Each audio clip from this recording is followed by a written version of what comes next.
It is time for the Chicago Bears to fire Matt Eberflus and Shane Waldron.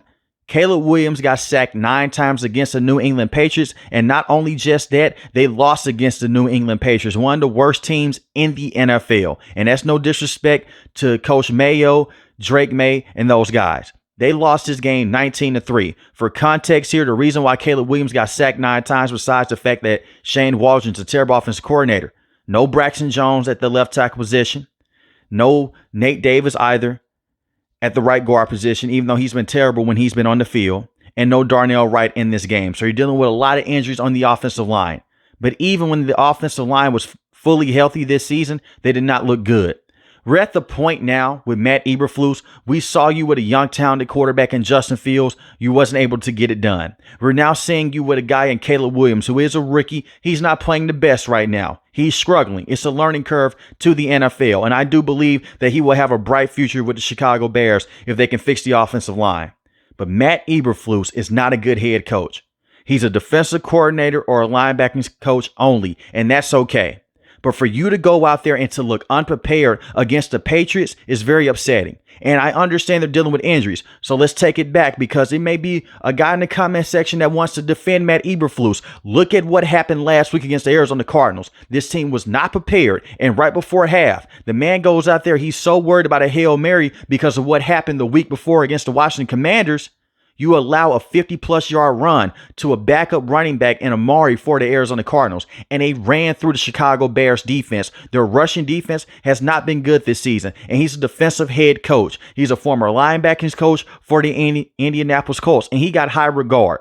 The reason why the Chicago Bears wanted to hire him and bring him in is because they wanted to lean more towards defense. Well, it's time for that to stop. The NFL now has a lot of offensive-minded head coaches, and it's not me saying that defensive head coaches can't work out in the NFL, because they can. But this team in general right here, they need an offensive head coach to come in and help out Caleb Williams, because you have guys at the skill position. You have DJ Moore, who is one of the best wide receivers in the NFL.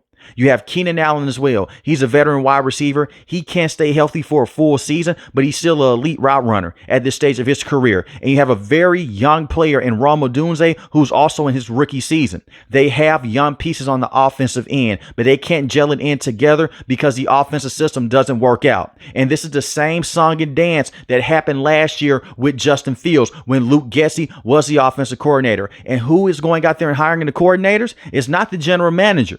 It's Matt Eberflus. He's bringing these guys in, and it doesn't make any sense with what they're doing. Luke Getsy, one of the worst offensive coordinators in NFL history. He just got fired with the Las Vegas Raiders a couple weeks ago. I look at Shane Waldron. It's the reason why the Seattle Seahawks let him walk.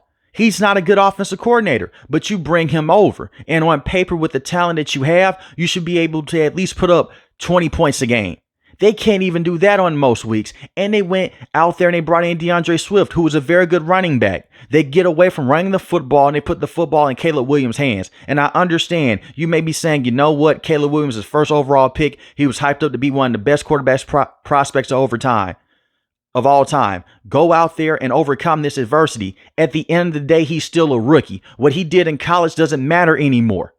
This is one of the worst situations in the NFL in terms of playing behind this offensive line and dealing with this coaching staff. And that Washington Commanders game, I don't blame that on Matt Eberflus. It was a lot of terrible play calls in that game by Shane Waldron.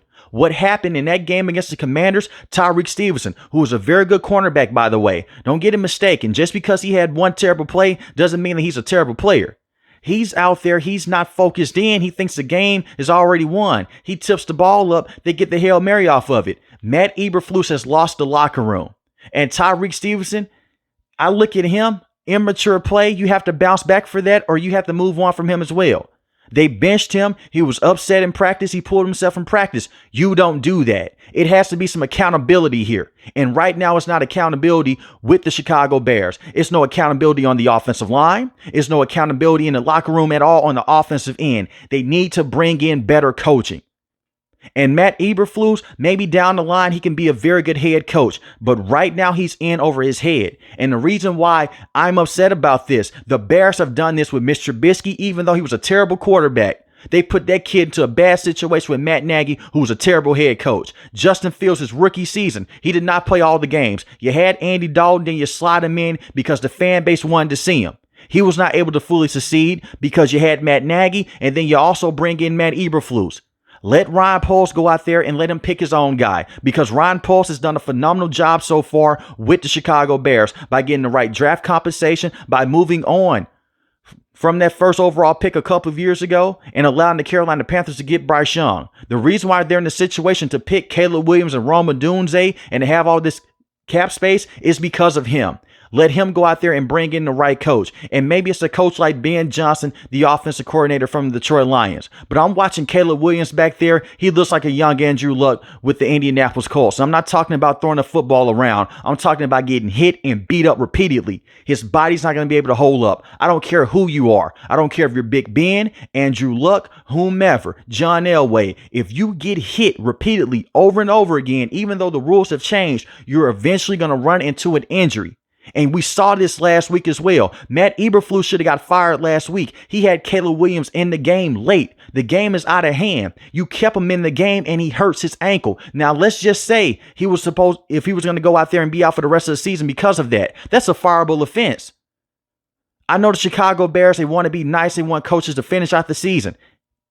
Forget being nice. Just worry about being good on the field. And they have very good defensive talent. You have Montez Sweat. You have TJ Edwards. You also have another good linebacker as well in Tremaine Edmonds. Their secondary, like I mentioned before, I think Tyreek Stevenson is a very good player.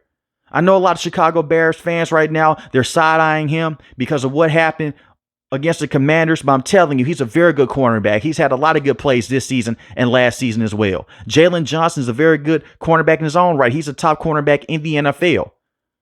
But there's no gap discipline anymore on the defensive end because their offense can't go out there and they can't finish off their drives. It's a bunch of 3-and-outs.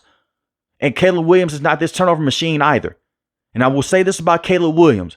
You may look at him coming out of college. He holds onto the football for too long. He's the reason why he's getting sacked. No, he's not. Not in this situation. At USC, yes, sure. He's trying to get rid of the football as quick as possible. That's what he did against the Houston Texans. And the pressure was still in his face. They have to go out there, put more resources in the offensive line and move off of Matt Eberflus and bring in an offensive-minded head coach to help out Caleb Williams because you have given him the keys to the castle. You're not going to go out there and be into a situation to where you were in this year, to where you go out there and you trade a guy like Caleb Williams, and then the next thing you know, hey, we have the first overall pick. We could pick the next best quarterback in college. It's a repeating cycle. They failed Mitch Trubisky. They failed Justin Fields, and they continue to head in this direction. You're going to fail Caleb Williams as well. Caleb Williams has to play better, yes, but at the same time, bring in better coaching and put this kid into the right situation. This season is a wash. They're not making the NFL playoffs, and they're going to end up with a top 10 draft pick because even if you go out there and fire Matt Eberflus, you're going to have an interim head coach.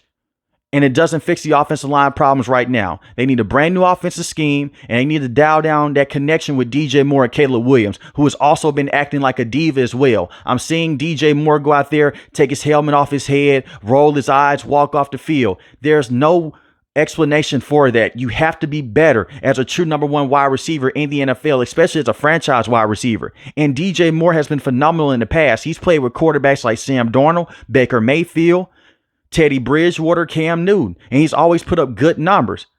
He needs to dial in and get that connection down with Caleb Williams as well. Give Caleb Williams time. He's a rookie. But unfortunately for Matt Eberflus, his time is up. Keep Ryan Poles in that front office, and I do think long term, when they move off this coaching staff, they will be better. But let me know in the comment section below, how do you guys feel about the Chicago Bears, and should they fire Matt Eberflus right now? If you're new to the channel, hit the subscribe button. If you like the video, hit the like button. Most importantly, want each and every last one of you guys stay safe, stay positive. Thanks for watching the video, guys. God bless.